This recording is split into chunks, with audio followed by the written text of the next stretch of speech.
Praise the Lord everyone. आप सबका स्वागत है जीवित परमेश्वर के जीवित हजूरी में, जिसमें आने के बाद आपका जीवन कभी भी सेम नहीं रहता। तो आइए आज की इस वीडियो में हम परमेश्वर के पवित्र वचन को मेरी भविष्यवाणियों की पुस्तक में से पढ़ते हैं। ये सामर्थी वचन परमेश्वर के दास प्रेरित अंकु यूसुफ नरूला जी के द्वारा लिखे गए हैं। इन पवित्र वचनों में परमेश्वर के गहरे भेदों को बताया गया है, जो कि मसीही जिंदगी में आगे बढ़ने में आपकी सहायता करेगा। तो पूरे विश्वास के साथ इन पवित्र वचनों को पूरा सुने और अंत में प्रार्थनाओं को रिसीव करें। आज का सामर्थी वचन, आंखों से पाप ना करें।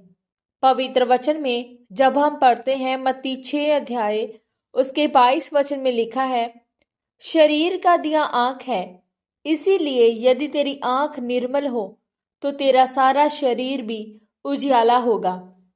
मेरे प्रियो, पवित्र बाइबल में परमेश्वर इस वचन में शारीरिक आंख की बात कर रहा है।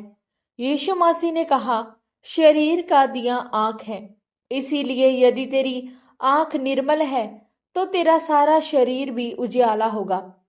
आज लोग अपने दर्शन को बड़ा करके नहीं देखते, वह थोड़े में ही संतुष्ट हो जाते हैं। परमेश्वर ने कहा, अगर तेरी आंख पवित्र है तो मैं तुझे आशीषों से भर दूंगा, यानी तेरा जीवन उजियाला होगा। अब्राहम को परमेश्वर ने कहा था कि जहां तक तू देख सकता है देख, मैं तुझे वह देश दूंगा, उस देश की फसलें, उस देश का सोना चांदी, पानी, पशु पक्षी सब तुम्हें दूंगा। देश का मतलब मिट्टी और धूल नहीं है, पर वहां की सब चीजें आपकी हैं। ये सब चीजें परमेश्वर ने आपके लिए ठहराई हैं। पवित्र बाइबल में लिखा है कि यदि तेरी आंख बुरी हो तो तेरा सारा शरीर भी अंधियारा होगा। इस कारण वह उजियाला जो तुझ में है, यदि अंधकार हो तो वह अंधकार कैसा बड़ा होगा। बुरी शब्द को यूनानी भाषा में पोन इरोज कहते हैं, जिसका मतलब है अगर आपकी आंख व्यभिचार की नजर से देखती है या किसी का नुकसान करने के लिए देखती है तो तेरा शरीर अंधियारा होगा और तुम्हारे श्राप भी लोगों से ज्यादा होंगे। आपकी जिंदगी एक कबाड़ के जैसे होगी, जो बीमारियों से, दुष्ट आत्माओं से, गरीबी से भरी होगी। जब आप नूह के बारे में पढ़ते हैं तो लिखा है कि नूह ने दाख की बारी लगाई और दाख मधु पीकर मतवाला हुआ और नंगा होकर सो गया। तब कनान के पिता हाम ने अपने पिता को नंगा देखा और बाहर आकर अपने दोनों भाइयों को बतला दिया। हाम ने अपने पिता को आंखों की अभिलाषा से देखा, जो कि एक पाप है। पवित्र बाइबल में लिखा है कि आंख देखने से कभी तृप्त नहीं होती, ऐसे ही अधोलोक कभी तृप्त नहीं होता।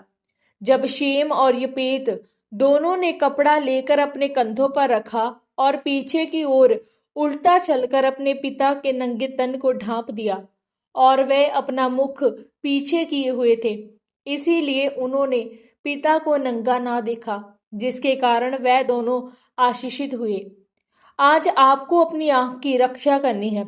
आपको बीमारियों का, गरीबी का दास नहीं बनना है। आपको परमेश्वर का दास बनना है और उजियाला लेना है। जब भी आपकी आंखें पाप की तरफ जाएं तो आपको इस वचन को याद करना और मनन करना है, क्योंकि जो कुछ आप देखते हैं उसका परिणाम भी आपको मिलता है। अगर आप गंदा देखना बंद कर देंगे तो आपको व्यभिचार के अटैक होने बंद हो जाएंगे और आप बच जाएंगे।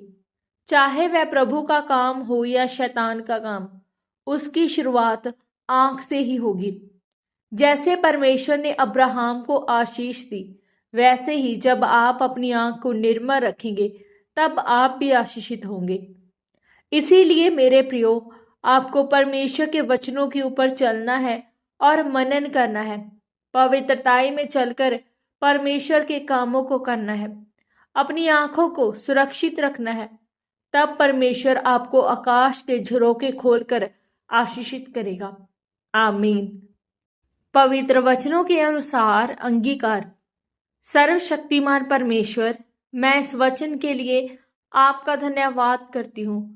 परमेश्वर, मैं अंगीकार करती हूँ कि मैं अपनी आंखों की रक्षा करूंगी और पवित्रताई में चलकर आपके कामों को करूंगी, ताकि परमेश्वर मुझे आशीषित कर सके। प्रभु यीशु मसीह के पवित्र और सामर्थी नाम में हम मांगते हैं। आमीन, आमीन और आमीन। आज के इन पवित्र वचनों के पढ़े और सुने जाने के द्वारा परमेश्वर आप सबको बहुतायत से आशीषित करे। सबको जय मसीह की।